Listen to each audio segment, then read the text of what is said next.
perdón, en el ECMO adulto es esta partecita de acá. El resto es pediátrico, cardíaco. Así que la ELSO, que es esta Organización de Circulación Extracorpórea Mundial, tiene su sede en Estados Unidos, pero luego Europa hizo su EuroELSO, que es parte de esta, Asia Pacífico, Sudeste Asiático, y el año 2012 entramos como Latinoamérica a la ELSO propiamente tal y empezamos a participar de las mejores, la innovación en un grupo que es trans etario, de recién nacido, adulto, etc. Acá a los 25 años estamos celebrando en el mismo lugar que la foto antigua de los primeros años, la ELSO. Y esto es lo que tienen en el mapa ustedes de lo que hay de centros que hacen ECMO, pero que están en esta organización extracorpórea. Obviamente hay varios centros más, incluyendo países y en Latinoamérica, que hacen ECMO adulto, que a veces han colocado a algún niño, pero muchas veces son algunos programas más formales, otros menos, pero no reportan sus casos a nivel mundial donde podemos tener información que es la que yo les voy a contar. Ustedes ven, después vamos a ver ahí en Sudamérica tenemos países, ¿no es cierto?, Chile, Argentina, Brasil tiene varios centros, Perú, y aquí más arriba después lo vamos a ver, además de México, está Islas Caimán, Costa Rica, Ecuador, con programas que reportan a la ELSO. Pero la mayoría de los países, se fijan, están en este norte o sur del mundo, como ustedes prefieran ver. Y los centros ECMO activos, fíjense que había bastante en la década de los 90 y los 2000, bastante parejo, ¿no es cierto?, aproximadamente un número de centros de unos 100 centros, 150 centros. Y algo pasó a partir del 2009. ¿Se acordarán el 2009 en qué estaban? Estaban en el colegio, bueno, fue de las primeros atisbos y ojos, que ya habían ocurrido otras cosas, de la epidemia de H1N1, la famosa influenza porcina. Una alerta ya de lo que podía venir. Pero fue bien útil porque en esos años los centros mundiales de ECMO en Italia, Inglaterra, Australia se coordinaron en redes de derivar los pacientes, que eran muy poquitos los pacientes adultos que iban a ECMO, pero en algunos países no tanto, y lograron demostrar que el ECMO en adulto parece que producía beneficios. Hicieron un par de estudios, en el estudio que se llama César y otros más después, que demostraron, y hubo un aumento después del 2009 gigantesco de los centros, y vamos a ver también de los pacientes. Ahora, aquí lo tienen el número de centros, de acuerdo a estos logos que yo les mostré de la ELSO. Aquí está Latinoamérica. Latinoamérica tiene hoy día cerca de 50 centros activos. Son más centros, el problema es que con esto hay que pagar la membresía anual, que es corregido por el PIB, así que no es tanta plata, pero uno tiene que reportar los casos al año. Y de acá ustedes ven que en verde estamos nosotros como Latinoamérica. Un pedacito de la torta, pero la mayoría de los centros que están acá son centros de Estados Unidos y Canadá. Después están los centros europeos, Asia Pacífico, nosotros y el sudeste asiático y África.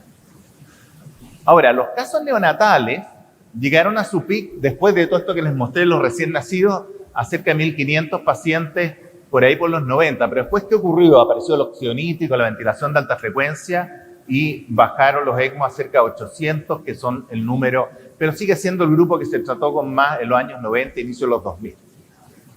La sobrevida a estas patologías respiratorias inicialmente eran muy reversibles porque eran patologías graves, y así el síndrome aspirativo meconial, por ejemplo, un clásico de la neonatología, este puré verde que han visto más de alguna vez ustedes los recién nacidos, se acordarán cuando fueron a recién nacidos a la maternidad. Sigue siendo la patología, si uno tuviera que elegir un diagnóstico para entrar a ECMO, ese es. El famoso SAM, o en Argentina le dicen SALAM, creo, que es este. Y hoy día eso ha cambiado. Esto ustedes pueden ver aquí, las barras son el número de pacientes colocados en ECMO. En celeste tienen los fallecidos, en gris la sobrevida. Estos son los niños con anemia diafragmática, aspiración de meconio, hipertensión pulmonar, sepsis, que son las más bajas. Esta sigue siendo la sobrevida más alta, 91% si uno entra a ECMO, la sobrevida al alta. Estas son sobrevidas al alta. Y en diafragmática es el grupo diagnóstico más importante hoy día, hay un grupo grande de otros, la etnia diafragmática que vamos a comentar después en un segundo. Y los casos neonatales cardíacos en todas las edades ha ido subiendo a cerca de 600 casos. Vamos a mostrar ahí los neonatales. aquí un paciente cardíaco, y lo que más entran es por cardiopatías congénitas, donde la mitad sobrevive. Estos son pacientes que o no salen de bomba de circulación extracorpórea o a las 12-24 horas en UCI tienden a tener falla de bomba cardíaca. Y después hay otros con miocardiopatías, miocarditis, que son pocos, pero tienen sobrevidas bastante buenas. Estas son sobrevidas acumuladas desde el 2018. El ECMO de los casos respiratorios también empieza a subir y no para de subir hasta el día de hoy, porque empiezan a abrirse más unidades en UCI pediátrica. Y la sobrevida de esos casos pediátricos, ustedes pueden ver la neumonía viral, como puede ser en general virus sincicial, ¿no es cierto? Otros virus, adenovirus, etcétera, un 73% sobrevida al alta de estos niños. Neumonias bacterianas, sobre un 70%, ¿no es cierto? Distrés respiratorio agudo, 72%. Los casos adultos, lo que yo les decía, se fijan acá, miren, prácticamente estaba pegada la línea, aquí no había casi ECMO, pero el 2009, más los estudios, más la epidemia porcina, esto se dispara 2.000, 3.000% de casos, y es lo que ustedes probablemente han vivido, los que estudiaron medicina la última década o están ahora estudiando. Por lo tanto, eso azul que yo les mostraba, el ECMO neonatal, que era la mitad, se transformó hoy día en un 20%, pero no han bajado estos niños, que son como 800 al año reportados, pero todo lo que es adulto, ¿no es cierto? Todo lo que es adulto que está acá, hoy día, esa es la mitad del ECMO que se hace y lo que ustedes probablemente ven en la prensa, en los hospitales, en todos lados. Las sobrevidas globales desde el 2018, esto abarca, ¿no es cierto?, todo el área, la época de pandemia, ¿no es cierto?, de COVID-19, ustedes pueden ver, el ECMO adulto, si es pulmonar, la sobrevida al alto un 58%, si es cardíaco un 48%, y si es reanimación cardiopulmonar extracorpórea, es un 31%. Son pacientes adultos que hacen un paro por infarto, por arritmia, y se reaniman ya sea extra hospital o dentro del hospital. Los pediátricos en sobrevida más alta, un 69% pulmonar, cardíaca 60%, y los neonatos respiratorios siguen teniendo una sobrevida alta, un 70%, ha ido mejorando, las cardiopatías congénitas también un 52%, y un grupo mucho más pequeño de reanimación cardiopulmonar. Hay dos tipos de ECMO, no voy a extenderme en esto. Hay un ECMO venoarterial, que es un bypass realmente parcial, pero un bypass verdadero, y está el ECMO venovenoso, en que por vía venovenosa se oxigena la sangre, pero no estoy bypaseando realmente el corazón. Hay distintas cánulas que se ocupan para el ECMO venovenoso, por ejemplo, se coloca este tipo de cánulas que va a través de la yugular interna a la aurícula, y de ahí se saca la sangre, se oxigena y se bombea, y finalmente dentro de la misma aurícula por orificios aparte, y con eso se logra, igual como lo ven aquí más claro, que pasa al ventrículo derecho y luego se logra oxigenar bien. En adultos la mayoría del ECMO, como pueden ver, es venovenoso, en pediatría el 60%, en neonatología es más bajo, la mayoría es más venoarterial, pero con las nuevas cánulas está mejorando de nuevo a porcentajes un poco más altos. O se fijan acá, hay dos bombas y una bomba de rodillo, que es la clásica, alguna vez pueden haber visto en cirugía cardíaca. Es una bomba de rodillo, donde finalmente aquí hay sangre en la aurícula derecha venosa que se bombea, se pariniza el sistema, tiene un reservorio, se bombea, va a un oxigenador, de ahí se oxigena, se remueve el CO2 y finalmente se entibia, finalmente el mismo oxigenador, y se devuelve a la aorta a través de la carótida.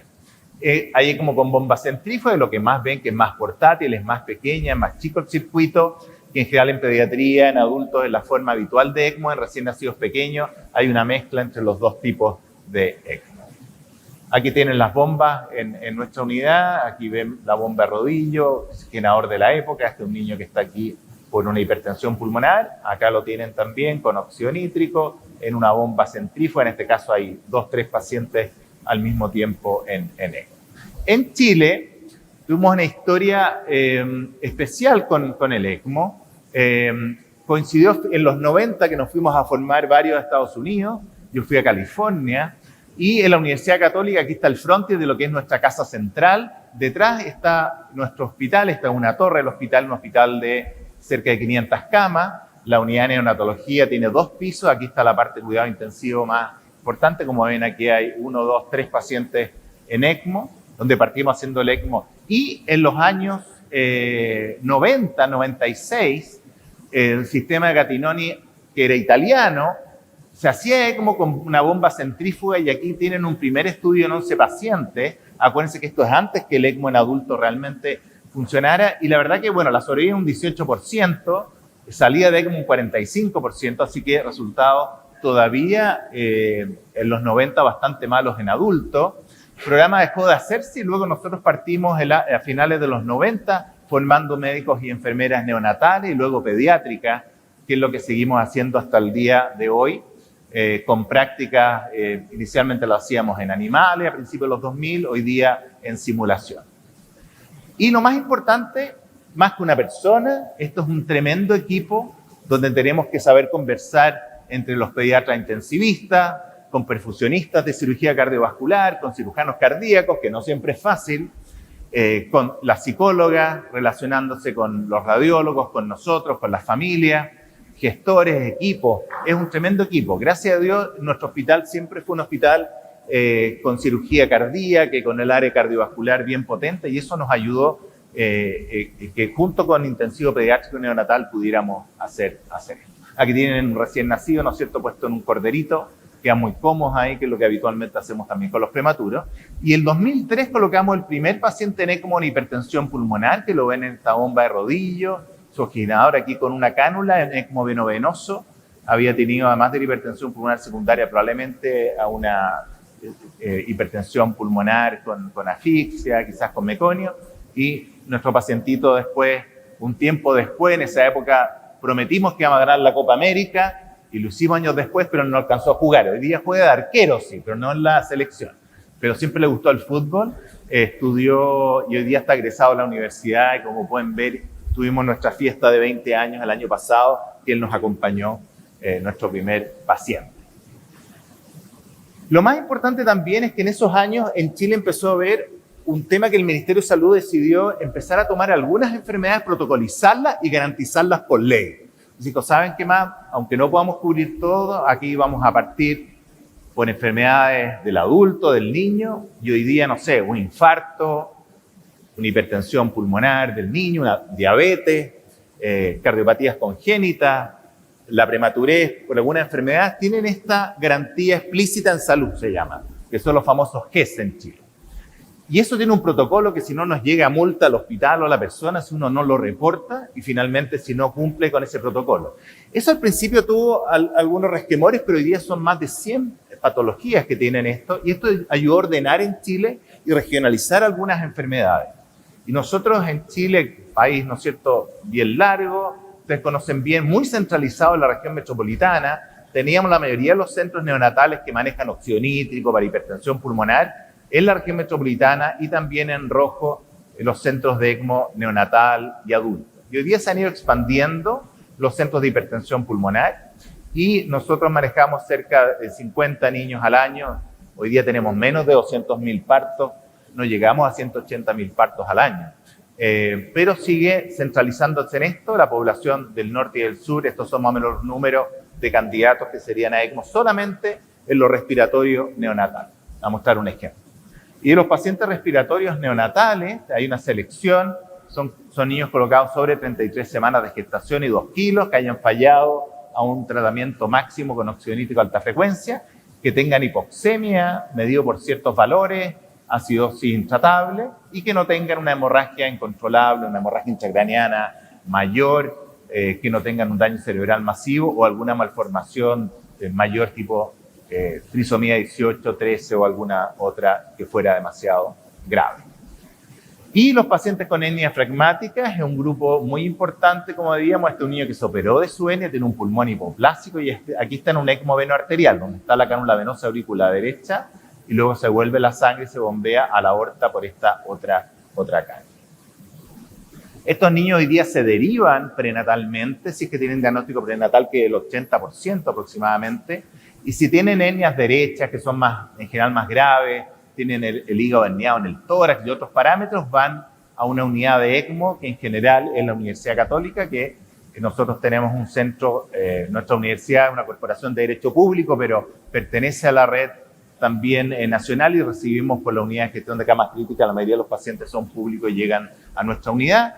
Y si no, algunas unidades secundarias, estamos hablando de la parte neonatal, sobre todo hernia diafragmática. Estos son los criterios especiales que no los vamos a ver para hernia diafragmática, que agregan algunas otras cosas de estos niños que a veces operan en ECMO. Y les voy a mostrar la experiencia de nuestro centro ECMO de la parte neonatal pediátrica, sobre todo. Y aquí ven desde el año 2003 al 2023, son 20 años. Este es nuestro centro de la universidad, que es el centro número 160 de los 600 centros que existen hoy día. Manejamos 301 pacientes en ECMO, la mayoría neonatales, porque partimos en una era muy neonatal, y el resto son pacientes cardíacos o pediátricos. Yo les voy a mostrar los resultados.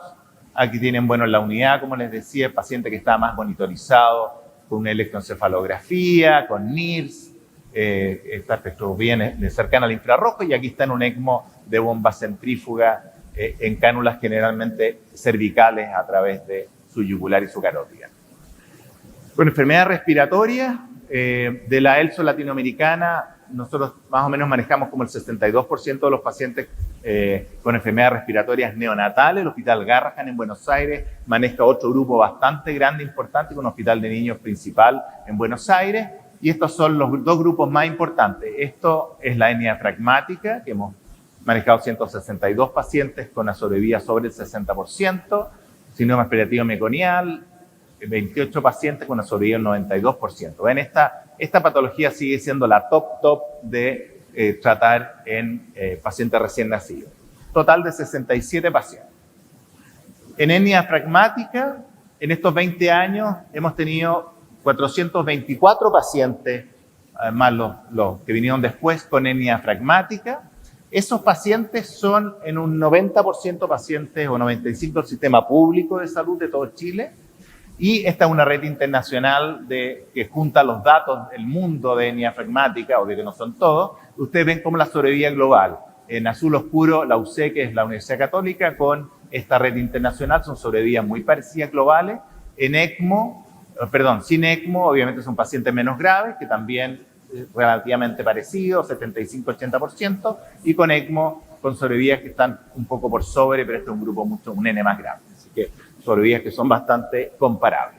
Y el ECMO cardíaco, generalmente aquí tiene un paciente con falla de la salida cardiopulmonar, aquí está con sus cánulas que se pasan de las cánulas de cirugía cardíaca, se había operado una CIB, pero no salió de bomba y finalmente pasó a este sistema de bomba centrífuga. Aquí está el oxigenador, este cuadrado, y este es un sistema centrífugo que impulsa la sangre.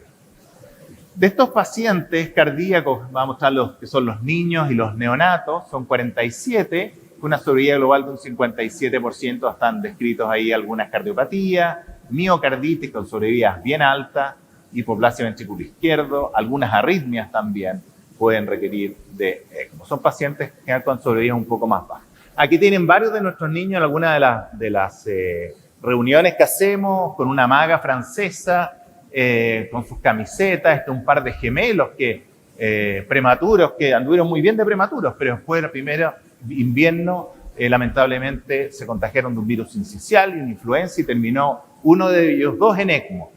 Y uno no podría distinguir cuál de los dos estuvo 14 días en ECMO. Y que lo que pasa, y lo importante, es tener una red de derivación en los países, pero también a nivel latinoamericano, para aprender de lo que hacemos otros. A veces parecía al principio de los 90, cuando yo estudié pediatría, a finales de los 90, en la Católica, mis profesores, incluso neonatólogos y pediatras, me decían, mira, esa es una terapia de otro país, nosotros no estamos en eso, tenemos problemas mayores, tenemos que solucionar la diabetes, tenemos que solucionar el infarto, los accidentes vasculares, pero sabes que tampoco esto uno puede esperar a solucionar todos los problemas si es que no tiene una red de solución de otros problemas. Aquí cada vida cuenta. Muchos de estos niños y también los adultos con distinta connotación en sus familias, etcétera, son pacientes que requieren de tratamiento intensivo, y se puede hacer un costo bastante menor de lo que se hace en Estados Unidos con los temas que tienen, los costos que tienen en salud. Estos son todos los centros activos que reportan a ECMO. Para sacarles pica que en Bolivia probablemente se hace ECMO, pero quizás están en algún lugar furtivo por ahí, en un hospital adulto, quizás han colocado algún niño, quizás un recién nacido, pero no es un programa establecido que cumpla ciertas norma. Y eso es bueno porque estos centros están hoy día reportando a la ELSU. Les voy a poner un solo ejemplo de recién nacido.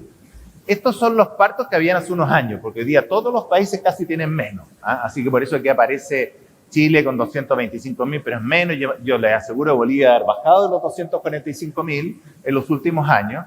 Fíjense Brasil, uno de repente no cuenta, tiene más de 2,5 millones de partos al año. Cantidad de brasileños que nacen, ¿no es cierto? Es con razón que están en todas partes, esquiando en Chile o ¿no es cierto?, viniendo aquí a Bolivia. México tiene más de 2 millones de partos, han bajado sí un poco, pero si ustedes suman son como 10 millones de recién nacidos así mirados. Generalmente el ECMO se ocupa como uno en 5.000, por lo tanto uno debería tener cerca de unos 1.500 si ustedes quieren niños al año. Solamente recién nacidos, solo recién nacidos. Y si el 70% sobrevive más o menos con el número estándar, uno debería, ¿no es cierto?, tener, imagínense, más de 1.000, 1.200 niños que podrían sobrevivir bien al año y que es una responsabilidad. ¿Y por qué se los pongo? Porque en Brasil, incluso en México, en Argentina se hace más ECMO neonatal, prácticamente se hace muy poco ECMO neonatal, se hace mucho en adulto, en pediatría, cardiovascular, porque tienen, ¿no es cierto?, Einstein, Campino, un montón de amigos nuestros que están allá, que son cirujanos adultos. Y una mirada final al futuro, nuevas bombas que simulen más la fisiología del flujo, porque hoy día lo que hacemos es bombear sangre con el flujo que la bomba dé. Entonces aquí es un simulador de lo mismo, mostrárselo rápido. Y el problema es la anticoagulación. Y ahí está trabajando muchos centros en final tener tubuladura PVC, que aquí la ven con los coágulos y aquí con una impregnación de óxido nítrico en las paredes, y eso hace que no se formen coágulos. O sea, ojalá no necesitáramos heparina, porque eso haría que fuera un ECMO más fácil a todas las edades. Y esta modalidad es un sueño futurista, que es finalmente lo que se ha estado haciendo la última década, cada vez más tiempo. Este es un pequeño corderito prematuro, como que tuviera 24 semanas de gestación. Ustedes lo ven acá en la foto sin lana. Si estuviera el video, verían que se mueve. Y por vía umbilical le tienen colocados catéteres que va finalmente a un oxigenador y una bomba igual que el ECMO que les mostré. Aquí está 4 semanas después, lo ven bien lanudo ya, y en los videos aparece, nace saltando. Y este es el sueño de la placenta artificial generación 10.0 que se ha tratado hace mucho tiempo en Japón, en Estados Unidos. Y hoy día ya tiene un prototipo para comenzar algunas ideas. Quizá hay tipo de hacerlo en que nace el recién nacido o que eventualmente se hace un ECMO parcial. El problema es la hemorragia intracraneana y por eso es importante y pudiéramos saltar un prematuro que está en la zona gris de sobrevida 23, 24 semanas, hacerlo pasar a una zona más segura. Y como ustedes veían, nos mostraba Cintia, si no me equivoco, la prematurez es uno de los problemas que provoca discapacidad y provoca problemas de carga, ¿no es cierto?, de salud en la población. Bueno, en Argentina son expertos en este tipo de bombas. Berlingard, por ejemplo, que es una bomba que hace de ventrículo artificial, o estos sistemas en niños hasta 5 años, 4 años, los más pequeños, que se toma la sangre del ventrículo izquierdo y este tiene un motor que la bombea a la aorta y esto un paciente se va a la casa esperando un corazón, que cosa que en Sudamérica conseguir corazones de niños especialmente es sumamente complejo. Así que luego de 20 años tenemos un centro grande de ECMO, hoy día también con adultos, y eso ha permitido que nos relacionemos, intensivistas de adultos, con perfusionistas, cardiocirujanos, neonatólogos, intensivistas. Los pacientes han tenido sobrevividas que son exitosas y bastante en general bien. Y lo más importante ha sido el trabajo en equipo. Aquí están distintas eras, más antiguas, más modernas de monitoreo. Estos pacientes van, además se trasladan escáner, los vamos a buscar a veces a algunos centros pediátricos en Chile. Y aquí tienen varios hoy día de estos niños que se creen superhéroes, y no es broma. Esta es una chiquita con una hernia fragmática, más pariente de una pediatra, que allá a los 4 años corría 2K, 5K, después ahora más grande, muy deportista. Otros que se creen superhéroes, modelos, como pueden ver, son todos niños en general bastante bien, pero que hay obviamente todavía cierto grado de mortalidad y discapacidad. Así como en México está René Gómez, que es uno de los pioneros ahí del ECMO, su hija es pintora, y nos pintó justamente el cuadro que se llama Giving Life a propósito de esto, que cada día aquí cuenta. Así que agradecimientos generales, mostrarle las generaciones, estamos con menos canas aquí, en los años 2003, como ven, no ha pasado el tiempo en vano, y aquí la reunión de los 20 años en mi casa con todo el equipo. Porque esto parece secundario, pero es muy importante que los equipos se encuentren, convivan y manejen las dificultades juntos. Así que muchas gracias. Despedí con el volcán Villarrica del sur de Chile.